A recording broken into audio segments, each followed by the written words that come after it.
Very happy morning friends. I hope कि आप सभी लोग वीडियोस को एंजॉय कर रहे होंगे और आपको भी बहुत कुछ नया सीखने को मिल रहा होगा। आज हम बात करेंगे प्रोफेशनल लाइफ्स के बारे में। क्यों कुछ लोगों की ज़िंदगी में प्रोफेशनल ट्रबल्स देखने को मिलते हैं। कई बार ऐसा भी होता है कि लोग सोचते हैं मैं ये करता तो कुछ और होता, वो करता तो कुछ और होता। यानी वो काम तो कर रहे हैं लेकिन उसके बाद भी वो कहीं सेटिस्फाइड उस तरीके से नहीं है, या उनकी सिचुएशंस उनको फोर्स करती हैं चेंजेस को लाने के लिए। आज हम जिस कुंडली की हम बात करेंगे, ये एक जातिका की कुंडली है। इनका जन्म भारत में हुआ लेकिन ये विदेश में काम करती हैं। इनका एक कंसर्न था कि बार बार मुझे जॉब में प्रॉब्लम आती है। तो मैं आपको बताने की कोशिश करूँगा कि किस तरीके से हम इस प्रॉब्लम को यहाँ समझ सकते हैं।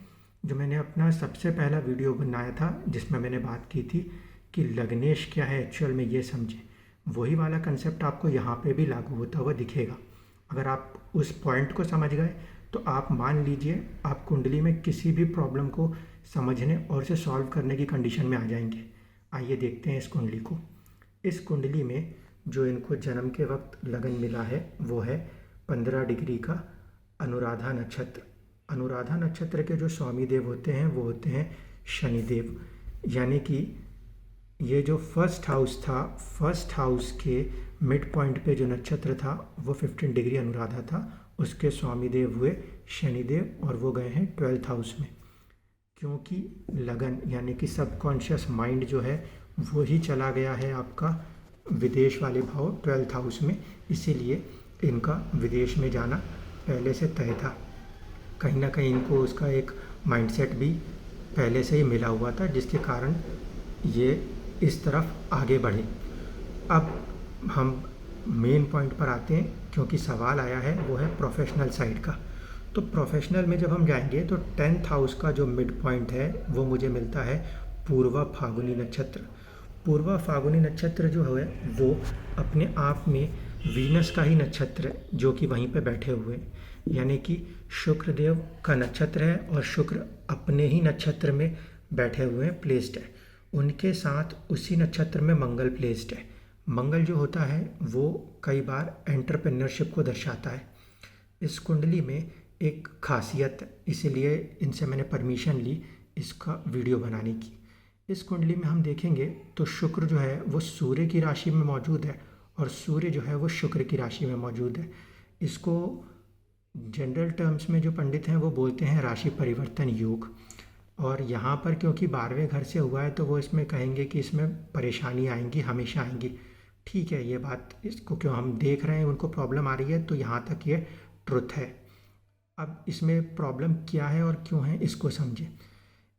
ये जो शुक्र इनका चल रहा है ये आज की तारीख में जो हम ट्रांजिट्स लेते हैं, गोचर बनाते हैं, तो ये शुक्र असल में नीच राशि का होके 11वें भाव में चल रहा है।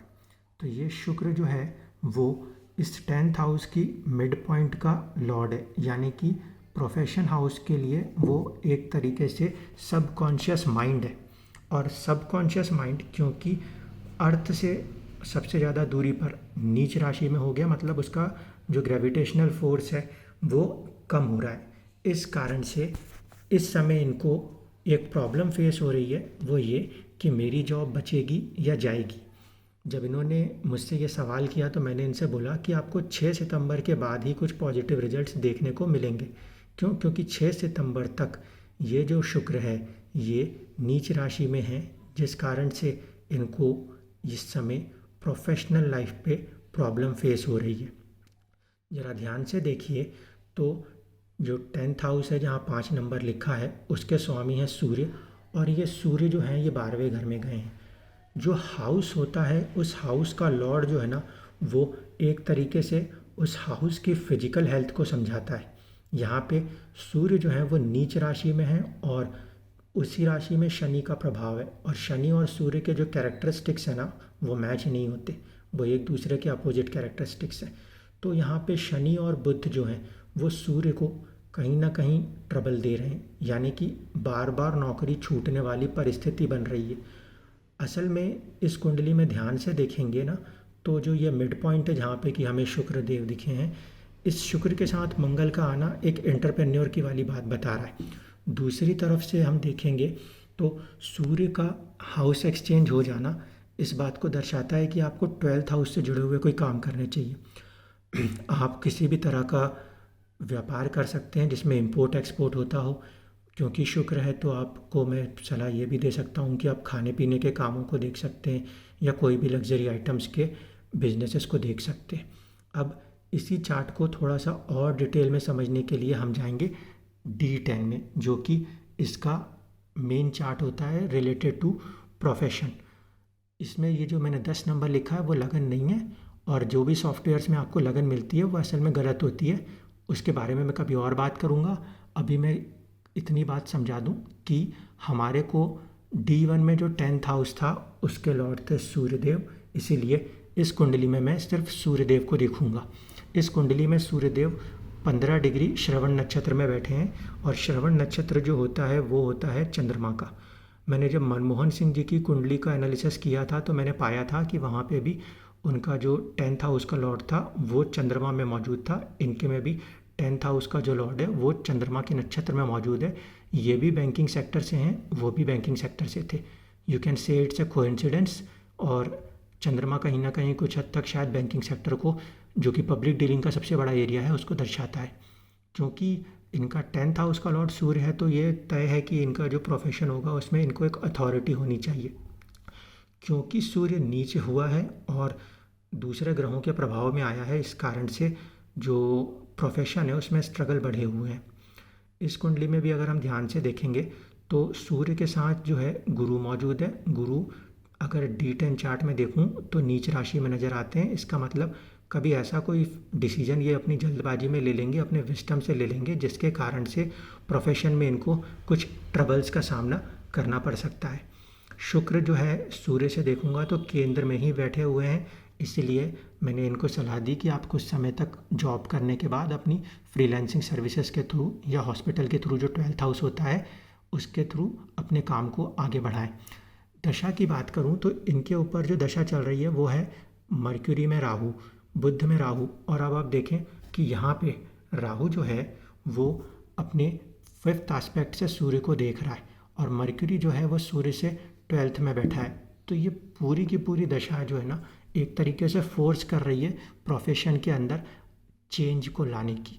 और क्योंकि लगन कुंडली के अंदर ही जो सबकॉन्शियस माइंड है या subconscious mind of 10th house है वो एक एंटरप्रेन्योरशिप की तरफ बढ़ने की बात कर रहा है। तो जब तक ये अपने आप को किसी ऐसे वर्क से नहीं जोड़ लेंगे जो कि एक फ्री वर्क हो, एंटरप्रेन्योर वर्क हो, तब तक जब भी ये किसी दूसरे जॉब में रहेंगी कोई ना कोई ट्रबल इनको फोर्स करती रहेगी कि नहीं आपको एक दूसरे डायरेक्शन में जाना है। क्योंकि चार्ट जो है वो इस डायरेक्शन को फोर्स कर रहा है, तो हम अगर उस फोर्स में नहीं जा रहे और हम किसी और काम में जा रहे हैं तो हमें रुकावटें आएंगी, और रुकावटें हमें फोर्स कर रही होती हैं कि भाई हमें कुछ और करना है। वो प्रॉब्लम क्योंकि डायरेक्ट नहीं आ रही, आप उसे समझ नहीं पा रहे हो कि मैंने तो कुछ किया ही नहीं, फिर क्यों दिक्कत आ रही है, तो वो आपकी लाइफ आपको फोर्स कर रही है कि नहीं हमने आपको इस वाले पॉइंट ऑफ व्यू से बर्थ दिया है, आपको इस तरफ जाना है। जब ये उस डायरेक्शन को पकड़ लेते हैं तो उनको सक्सेस मिलनी शुरू हो जाती है। आई होप कि आप इस बात को समझ पाए होंगे कि जो मिड पॉइंट है ना जिसे हम लगन बना रहे थे वो 1st हाउस के लिए लगन है, बाकी सभी हाउसेस में वो मिड पॉइंट उन हाउसेस से रिलेटेड चीज़ों के लिए एक सबकॉन्शियस माइंड है, जिसे मैं अपने शब्दों में आत्मा कहता हूँ कि उस भाव की वो आत्मा है। जब तक उसको सुख नहीं मिलेगा, जब तक वो खुश नहीं होगी, तब तक आप किसी भी काम के अंदर अपने आप को हैप्पी फील नहीं कर पाएंगे। आई होप कि आपको ये चीज़ समझ में आई होगी कि जो प्रोफेशनल ट्रबल्स हैं वो क्यों है देखने को मिलते हैं और क्या उसका बेस्ट सॉल्यूशन हो सकता है। ये डिपेंड करेगा उस प्लानिटरी पोजीशंस के ऊपर। एंड थैंक्स टू मैम, आपने ये परमिशन दी ताकि दूसरे लोगों को भी ये प्रॉब्लम समझ में आए और वो लोग भी कम से कम कुछ इस बारे में सोच के एक प्रॉपर डिसीजन कर पाएंगे। Thanks all of you.